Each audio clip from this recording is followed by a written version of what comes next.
এই হচ্ছে আমাদের বক্তব্যের সমস্যা। আর আমরা আজকে আর কোনো প্রশ্ন নিব না। আমি আর কিছু জিনিস বলে নেই। এই মামলায় আমরা একটা বিশাল প্যানেল কাজ করেছি। আমি আসলে মুখপাত্র হিসাবে আমার বাম দিকে আছেন বাংলাদেশ উপকূলের আইটি বিভাগের মোহাম্মদ হীরাবাই, এর বাম দিকে আছেন আমার সহকর্মী ভাই এবং বন্ধু মুহিদুর রহমান, ডান দিকে আছেন সহকর্মী ভাই নাজরুল ইসলাম, আরেক ডান দিকে আছেন আমাদের জন্য। এছাড়াও আরও অনেকেই কষ্ট করবেন, যাদের মধ্যে তারা হচ্ছেন advocate Mohammad Fahim, advocate Jahazullah Jabed, advocate Imajuddin Roni সহ আরও আছে। হচ্ছে সর্বশেষ অবস্থা। আপনারা সবাই ভালো থাকবেন। আমরা 5/7/2023 আপনারা যদি আসেন আমরা এই সময় 5/7/2023 এই রায় দেওয়ার মূল কথা হচ্ছে কি, যেহেতু আজকের মামলার বলেছেন আপনাদেরকে যে মামলার শুরু থেকে শেষ সব কিছু আজকে শেষ হয়ে গেছে। এখন শুধু আদালতের সিদ্ধান্তের বিষয়টা বাকি, যেটা হচ্ছে 5/6 মামলা রায়। ওই দিন আসলে আপনাদেরকে আসলে আমরা আরও বিশদ, তখন আমাদের কাছে আর কোনো বাধা থাকবে না। মামলার রায়ের পূর্বে অনেক কিছু বাধা থাকে, আপনারা চাইলে অনেক কিছু বললে আমরা বলবো না, উত্তর আমরা দিব না। সেই জন্য আসলে মূলত আপনাদেরকে আমরা কিছু নিশ্চিত না প্রশ্ন উত্তরও দিচ্ছি না। ওই রায়ের দিন আপনারাও আসেন, আমরাও আশা করি আপনাদের পরিবার ন্যায় বিচার। একটা বিষয় একটু জানতে চাই, এই যে যেহেতু রায় দেওয়ার তারিখটা নির্ধারণ করা হচ্ছে, এখানে কি আর কোনো সুযোগ আছে এই রায়টা পিছানোর কোনো সুযোগ আছে কিনা আইনি মাধ্যমে? আদালতের এখতিয়ার, আদালত যদি রায়ের জন্য উনি প্রস্তুত হয়ে যান, রায় ঘোষণা করবেন, আদালত যদি সময় উনি এটা একমাত্র আদালত আর কারো কোনো সুযোগ নাই না, এটা ক্লিয়ার হওয়ার। ধন্যবাদ আপনাদেরকে। হ্যাঁ মিডিয়া বলছে এটা এই মামলার বয়স 12 বছর হয় না। এটা হচ্ছে 10 বছর 7 মাস, মোস্ট প্রবাবলি আজকে 15 দিন। 12 বছর হয় না। জিনিসটা আসলে এটা তাদের মাধ্যমে আসছে, তাদের মাধ্যম থেকে আসছে। ওনাদের বক্তব্য থেকে। আচ্ছা ঠিক আছে। আমাদের উচিত আপনাদেরকে প্রকৃত সত্যটা তুলে ধরা। মামলার বয়স হচ্ছে 10 বছর 7 মাস 15 দিন। আমি ভুল না, যতটুকু আমি জানা আছে। এই হচ্ছে বিষয়। সবাই ভালো থাকবেন। ধন্যবাদ। হ্যাঁ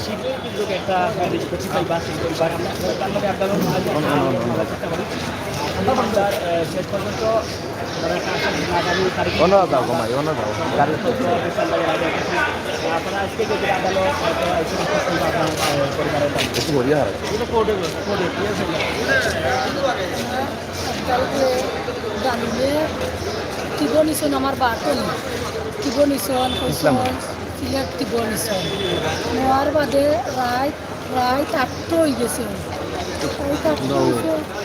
রায় 8 হয়েছে আমার খাই না। আমি ফোন করছি রায় 8টার সময় করি আমার ঘরে, আমি খাই না।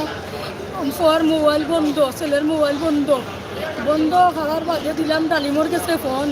ডালিমক তোমার আবদাল রেনু আমি তোমার বার্থন এলাকা, তুমি চিন্তা করো না, তোমার ছেলে আমার কাছে আছে। রায় 5টা রায় ঠান্ডা কুটি করছি। তারপরে ড্রাইভার অকলতর কাছে ফোন দিছি, ড্রাইভার অকল তখন তোমার আবদাল রে আমরা দিয়েছি না। সারা রাত ঠান্ডা কুটি করি। সকালের সময় সকাল 11টার সময় কুশিঘাট ব্রিজের নিচে গামছা দিয়ে আঠা বাঁধছ, গামছা দিয়ে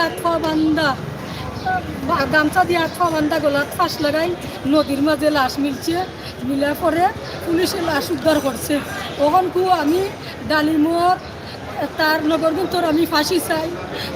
আগামী মাসে কিন্তু এটার একটা রায় আইব। আপনি কি কতটুকু আশা রাখছি আমার ছেলে আমি ন্যায় বিচার পাইতাম, আইনের প্রতি শ্রদ্ধা করি। তখন আমি ফাঁসি চাই, আমার ছেলের ফাঁসি চাই, ডালিমর ফাঁসি চাই, ন্যায় বিচার চাই আদালত। আমার ছেলে মা, আমি সহ্য কতটুকু করমু। আমি প্রত্যেক দিন গৌতর দাঁড়িয়ে তাই আমি ঠান্ডা কুটু করি। তখন আমার ডালিমর তারার লগর কিন্তু আমি ফাঁসি চাই, আমি ন্যায় বিচার রমজান চাই। মাসে তো আপনার ছেলে মারা গেছে, এবারও রমজান আইছে। পয়লা রমজান আমার ছেলে রয়েছি বাজার উজার করিয়া কইসুন লইয়া, এইবার আমার ছেলে ফিরিয়া আসে না। আচ্ছা আমরা একটু কেন পাইলে এই যে আগামী তারিখে কিন্তু এই মামলার রায় শেষ হইব, এতে আপনারা কোনো সন্দেহ আছেন বা কিছু আছে যে এই মামলার কোনো আসামি নিষ্পত্তি হইব বা সারা পাইব? আমরা সন্দেহ নাই সারা পাইব।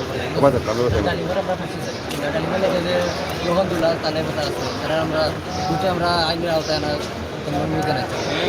তারা তো ফলাফল আছে তাহলে দুটা কথা তারা জয়দিকে আমাদের আমরা নিয়ে জানাইলাম যে কোর্টও জজ সাহেব হয়ে গেছে নিয়ে জানাইলাম। আর যে আমরা যারা জড়িত আছে তারা আইনের আওতায় আনা কালকে রাতে। ডালিমর ফাঁসি চাই ডালিমর লেগে যে একটু আসামি আগামী তারিখটা কয় তারিখ পড়ছে এটা আপনারা জানেন যে রায়ের তারিখটা 2023 সালে চার আপনি পাঁচ একটু জানালা পালাকে মাতিলে আপনারা কতটুকু আশাবাদী আছেন আগামী তারিখে একটা নিষ্পত্তি হইব না বিচার পাইতে আপনারা সুস্থ বিচার হইতো তারা ফাঁসি চায় ডালিমর ফাঁসি চায় তার লোকগুলো ফাঁসি চায় আমার একটা নাই দুনিয়ায় তারা আমি বিচার চাই ওকে খালি 12 বছর যাবত তো যাই হোক দীর্ঘ 10 বছর 11 বছর ধরে এইটা আসলে এই মামলাটা এখন পর্যন্ত এই মামলাটা করে গেছিল তারা কিন্তু আসলে এই পরিবার এই প্রতি তারিখে কিন্তু তারা আগামী মাসে এইটা নিষ্পত্তি এই অবশ্যই আগামী 4-5 4-5 তারিখে কিন্তু ঘটনা শেষ হতে যাই পালা তা হোক আর সুস্থ থাকুন আসসালামু আলাইকুম রহমতুল্লাহি ওয়া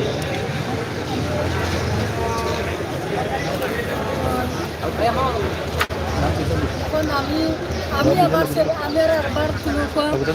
আমার আমি আমার ছেলের জন্য আমি অসুস্থ হয়ে গেছি আমার বড় ছেলেটা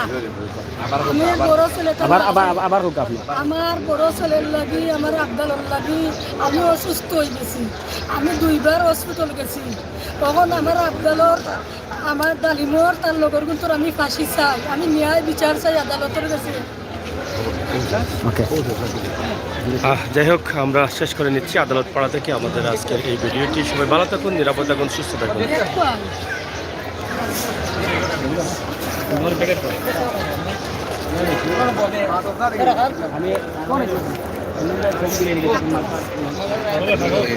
ভাই